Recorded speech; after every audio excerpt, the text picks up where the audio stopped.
견우와 직녀.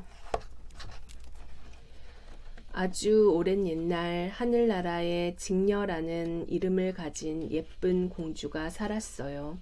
직녀는 마음도 착하고 부지런한 데다 배짜는 솜씨가 여간 뛰어난 게 아니었어요. 어머나 곱기도 해라. 어쩌면 이렇게 촘촘히 잘 짰을까? 보는 사람마다 직녀의 배짜는 솜씨에 감탄했어요. 하늘나라 사람들은 모두 직녀가 짠 배로 옷을 지어 입었답니다. 임금님은 직녀가 무척 자랑스러웠어요. 하늘나라에는 견우라는 이름을 가진 잘생긴 청년이 있었어요. 견우는 성실하고 부지런한 데다 그 어떤 사나운 소도 순한 양처럼 길들이는 놀라운 재주가 있었지요. 견우가 갈아 놓은 밭 좀 봐. 고랑이 얼마나 깊은지. 보는 사람마다 견우의 소모는 재주에 감탄을 하곤 했어요. 하늘나라 사람들은 모두 견우가 갈아준 밭에 곡식을 심었답니다. 임금님도 견우가 마음에 들었어요. 그러던 어느 날이었어요. 직녀가 아침부터 부지런히 배를 짜고 있는데 어디선가 피리 소리가 들려왔어요. 정말 아름다운 피리 소리네. 누가 부는 걸까? 직녀는 자기도 모르게 피리 소리를 따라 궁궐 밖으로 나왔어요. 저 멀리 소를 타고 피리를 불며 지나가는 한 청년이 보였어요. 직녀는 좀 더 가까이 다가가 보았지요. 그 청년은 바로 견우였어요. 세상에 저렇게 늠름한 사람이 또 있을까? 견우를 처음 본 직녀는 넋이 나간 듯 한참을 서 있었어요. 문득 인기척을 느낀 견우가 뒤를 돌아보았어요. 직녀를 발견한 견우는 가슴이 철렁 내려앉는 듯 했어요. 세상에 저렇게 아름다운 사람이 있다니. 둘은 그렇게 사랑에 빠지게 되었답니다. 그 뒤 견우와 직녀는 시간 가는 줄을 몰랐어요. 견우는 직녀를 소 등에 태우고 들길을 거니는 날이 많아졌지요. 또 달빛이 유난히 좋은 날이면 강 언덕에 나란히 앉아 도란도란 이야기꽃을 피우기도 했어요. 그러니 배를 짜는 일도 소를 돌보는 일도 다 소홀히 하게 되었어요. 사람들은 직녀가 짠 배가 무늬도 엉망이고 올도 거칠어졌다고 걱정을 했어요. 게다가 견우가 없는 사이 소들이 날뛰며 온 밭을 망쳐놓아 사람들의 불만이 이만저만이 아니었지요. 임금님은 조용히 두 사람을 불러 잘 타일렀어요. 하지만 소용없는 일이었답니다. 견우와 직녀는 또다시 놀러 다니기에 바빴거든요. 임금님은 더 이상 두 사람을 용서할 수가 없었어요. 임금님은 견우와 직녀에게 큰 벌을 내렸어요.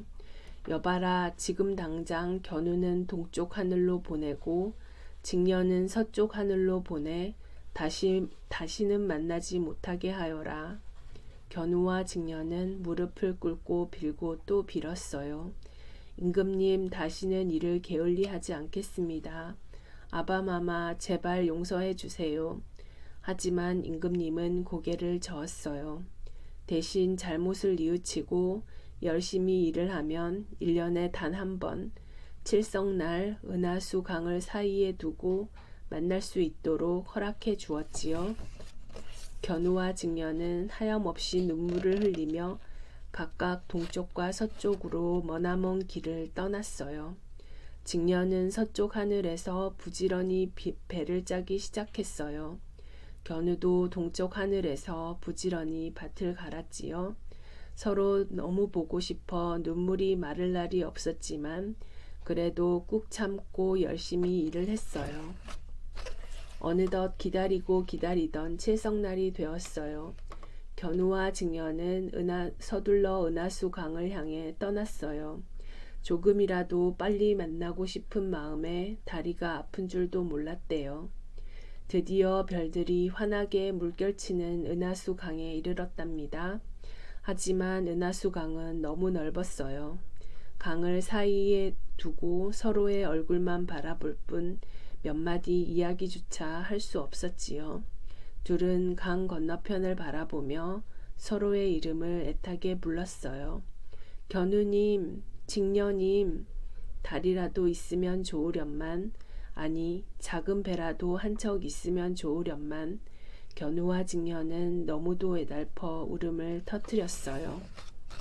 견우와 직녀가 흘린 눈물은 은하수 강에 넘치고 넘쳐 땅 위 세상으로 비가 되어 쏟아졌어요. 견우와 직녀가 얼마나 많은 눈물을 흘렸는지 땅에서는 칠성날만 되면 큰 비가 내렸어요. 집과 곡식들이 다 떠내려가고 숲마저 물에 잠길 지경이 되었지요. 참다 못한 동물들이 모여 회의를 했어요. 이렇게 가다간 모두 물에 빠져 죽을지도 몰라. 어떻게 비를 그치게 할 방법이 없을까? 견우와 직녀를 만나게 해주면 될 텐데. 우리가 은하수 강에 다리를 놓아주자. 까마귀는 자기들이 은하수 강까지 날아올라가 서로의 몸을 이어 다리를 만들면 될 거라고 말했어요. 그럼 우리도 가만히 있을 수 없지. 같이 힘을 모으자. 옆에 잠자코 있던 까치들도 돕겠다며 나섰어요. 동물들은 참 좋은 생각이라고 다 같이 기뻐했답니다. 드디어 이듬해 칠성날이 되었어요. 여느 해처럼 은하수 강을 사이에 두고 울고 있던 견우와 직녀는 갑자기 날아오는 검은 새떼를 보고 깜짝 놀랐어요. 자세히 보니 세상의 까마귀랑 까마귀, 까치랑 까치는 모두 은하수 강으로 모인 듯 했지요. 까마귀와 까치들은 서로의 꽁지깃을 물고 늘어서 은하수 강 사이에 기다란 다리를 만들었어요. 견우와 직녀는 까마귀와 까치들이 만든 다리를 조심조심 밟았어요. 까마귀와 까치는 계속 날갯짓을 해서 견우와 직녀를 떠받쳐 주었지요. 마침내 견우와 직녀가 다리 한가운데서 만나 서로를 힘껏 끌어안고 기쁨의 눈물을 흘렸어요. 까마귀와 까치들은 머리 깃털이 빠지는 아픔도 있고 함께 기뻐했어요. 그 뒤 까마귀와 까치들은 1년에 한 번씩 다리를 놓았어요. 덕분에 땅 세상은 칠성날이 되어도 홍수가 나지 않았답니다. 그래도 비가 조금씩은 내렸어요. 오랫동안 떨어져 있던 두 사람이 만나서 흘리는 기쁨의 눈물과 헤어질 때 또 1년을 기다려야 할 생각에 흘리는 슬픔의 눈물 때문이었지요. 칠성날이 지난 후 까마귀와 까치를 보게 되면 머리를 한번 살펴보세요. 견우와 직녀가 밟고 간 자리에 깃털이 숭숭 빠져 있을 테니까요.